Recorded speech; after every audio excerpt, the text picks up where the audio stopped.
Hey, what is going on, Kitsunekon? We are here with Melissa Fahn, one of our guests for 2023, and we're just going to have some fun and kind of see what happens. So, first of all, I want to thank you for taking the time to kind of sit with us and talk. And Of course. how has the weekend been so far for you? The weekend's been great, with the exception of the 6-hour Right. layover. I was going to say, it probably delayed. started a little. Yeah. So we got in early. Got to the hotel at 6 in the morning yesterday morning. So Yeah. anyway, so I slept off the jet lag.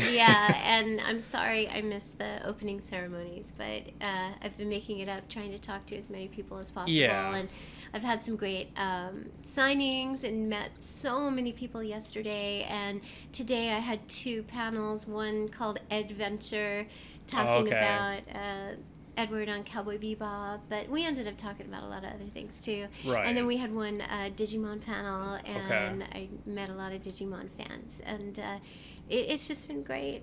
Everyone here has been really wonderful. Well, that's awesome. Yeah, I mean, obviously, we like to hear it, and it's always really appreciated. And, Oh my gosh, yeah. so I gotta ask, obviously, you've had a pretty. I mean, again, I lost track after how many hundreds of things I could count, but you kind of had I consider it a wide variety. Coming from Hello Kitty and Betty Boop to Edward from Cowboy Bebop to things with Digimon. How has that been fun for you as a voice actor, kind of be able to get that such a variety in kind of the roles that you've been able to do? Yeah, I mean, it's really a wonderful thing for an actor. Doing voice acting is very liberating, and you get to bring everything about you to the studio, and it's just you and the microphone and your director and engineer.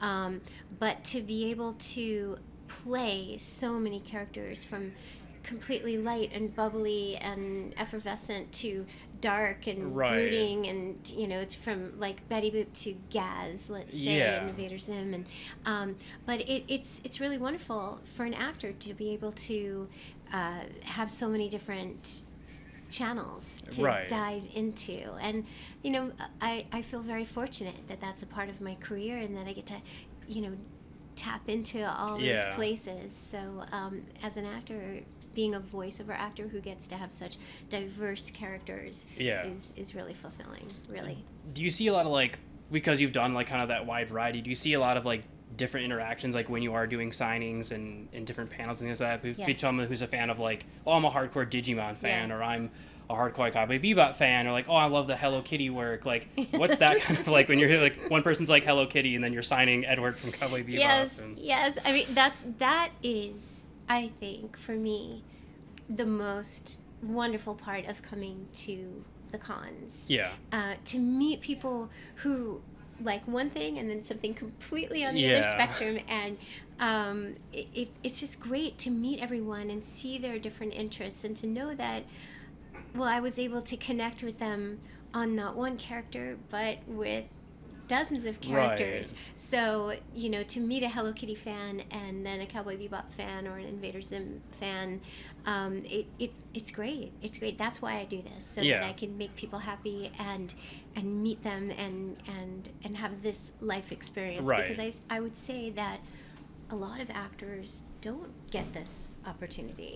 Don't really. Kind of that fan connection. Exactly. And if you're someone who's really on social media, maybe whoever it is, and getting that kind of feedback, I think, is different. And I'm not a huge social media, which is probably a good thing, person. I'm really not. And so coming to these cons and having that one-on-one experience, even if it's only for 5 minutes with each person who comes to the table, or who I get to meet, or who asks me a question at a paddle, to have that personal one-on-one human experience. It's the human experience for me that really lights me up about going to cons. So, and it's hard, I have a family, I have a son. We were talking about and I want to be home for him. Of course, so, to go, for a weekend here or a weekend there, it's wonderful. So it's not that I'm away all the time. It's exactly. Little things. You still get to have the family moments, but then also, like you said, enjoy that fan interaction side, and get to know people, and kind of see the influence that your work has had over the years. Absolutely. And it's all about the human experience, I think, for me, Right. the in-person experience, and that goes for being a mom and having my family Right. as well. I want to be there. Yeah. And then I want to be here and meet everyone. Right, too, exactly, in yeah. person. So, like, obviously, like, we mentioned you have a son. Does he, like, growing up, I'm guessing now he kind of understands some of the work? Absolutely, Does he think yeah. you're cool at all? Have you reached that point of, like, mom's cool yet? Or is it, now we reached that point where, like, well, Okay. mom will be cool in, like, five more years? Well, he's 13, and he, I think right now, some things are cool and some things are definitely not cool. So I kind of gauge it on jobs, what do you think about this? Or what do you think about this? And something's cool or something's not. But he's a great kid, and he's a big supporter of the arts. Like, I bring him with me to the theater, and my awesome. husband's a musician, so we get to go see Daddy play, that's awesome. and we travel, and like I said, we go to the theater a lot, Right. because theater is a big part of my life. As well as an actor. And when he was little, I was doing a lot more theater because I could leave him with my husband or leave him with family. And then as he got into elementary school, I started, like yours is, I have to stay. I had to stay home. Right. And I chose to. And that was a big thing. Getting for that kind me. of that flexibility. Absolutely, I had to. So having my voiceover career has always been so precious to me, because it allows me to say, all right, I can't do theater right now. I could do this theater that's maybe for 2 weeks, but I can't do 6 months. But I can still do all my voiceover work.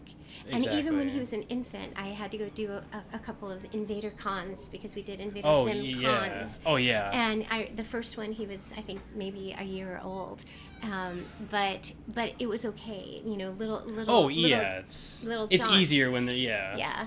So, but now he's great. I took him with me to his first con. We went up to Seattle, awesome. to Renton City. Okay. And it was a great con, and it was on Mother's Day weekend. Oh, okay. So we had an incredible time together, and it was the first time that I brought him with me.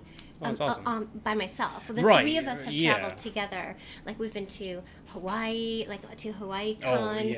And I asked if I could fly my family, and they said yes, bring your family, and that was great. We went to Washington D.C.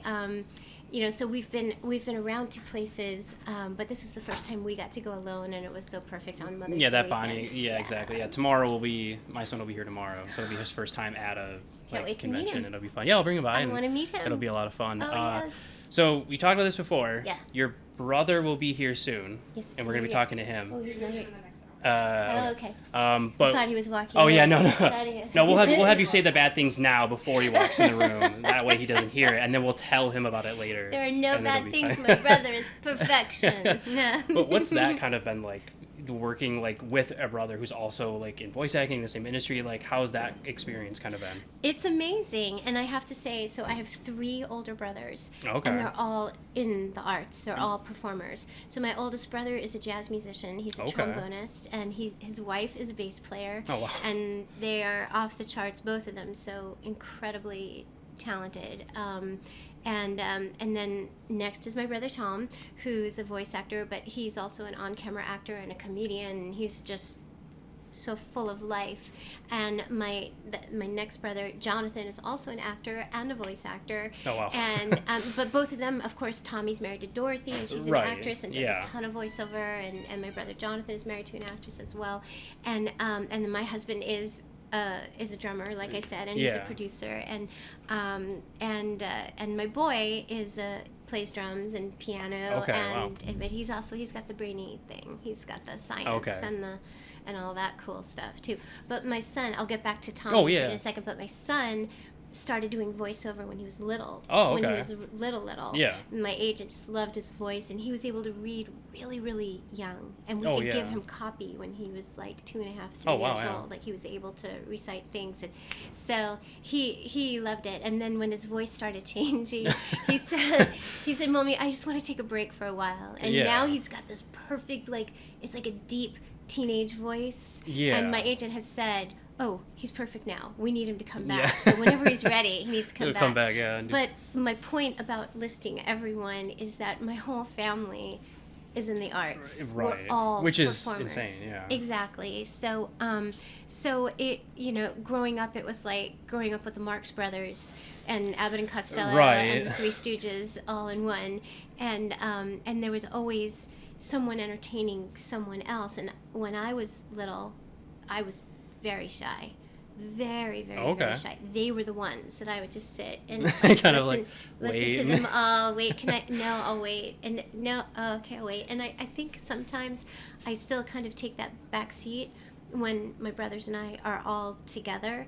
But I think as the years have gone on, I let it all out a little more. But we definitely entertain each other, and we make each other laugh. Which is all, and we support each other, and that's really important. Exactly. You can't be like, oh, why did he get this job? And why aren't I wanted working? to be on that show. That's not fair. No, you can't do that. And I think, and maybe that comes with like being with a family who's all in the arts, and we're all very supportive.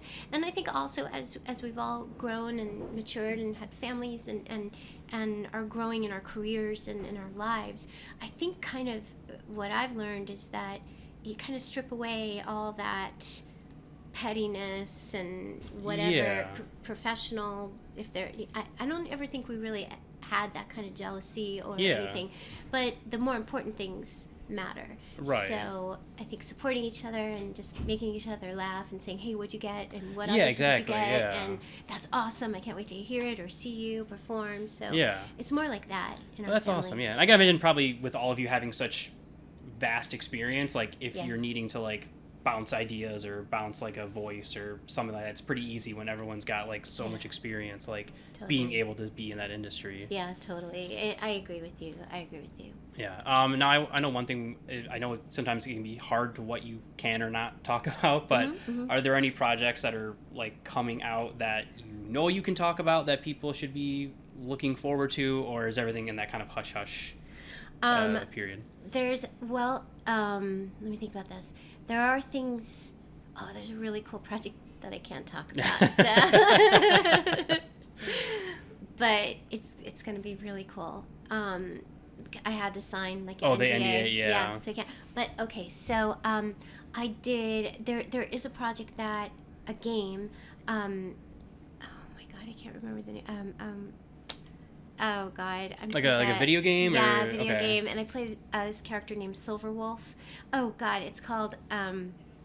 Why am I blanking on it?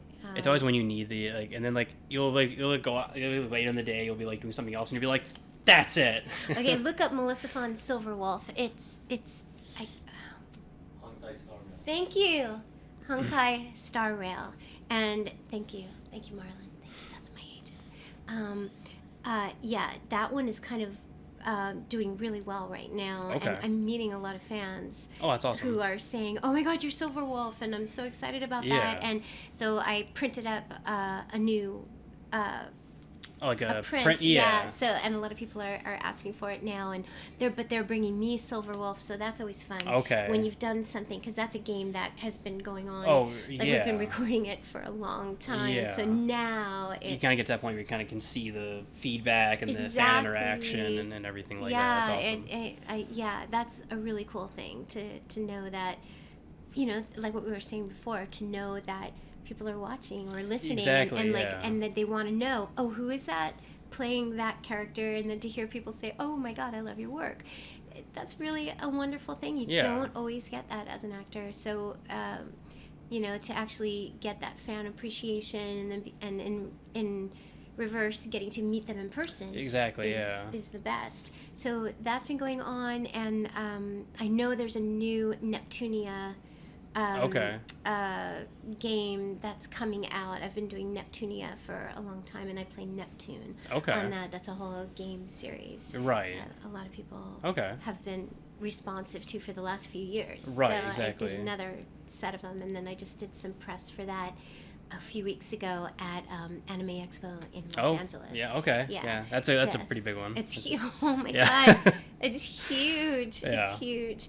But yeah, so that is coming out, and just it's hard right now. I don't want to get too deep Oh, into it, yeah. but it's hard right now with the actors' strike, Of with course, Screen yeah. Actors Guild, and also Yeah. the Writers Guild strike, and it's very, very important, to all of the actors to stay unified, for the writers and for fellow actors, and the whole AI thing. And so we're not really working right now. Right, yeah. We can't work. Yeah. But to come to the cons and do Yeah. stuff like this is really wonderful. Yeah, no, it's awesome, and obviously very happy that you were able to come and attend and everything. And then I want to make sure everyone can follow your work if they're not already, which I don't know why you're not. But you have like main socials like Facebook, Twitter, Instagram, or anything like that?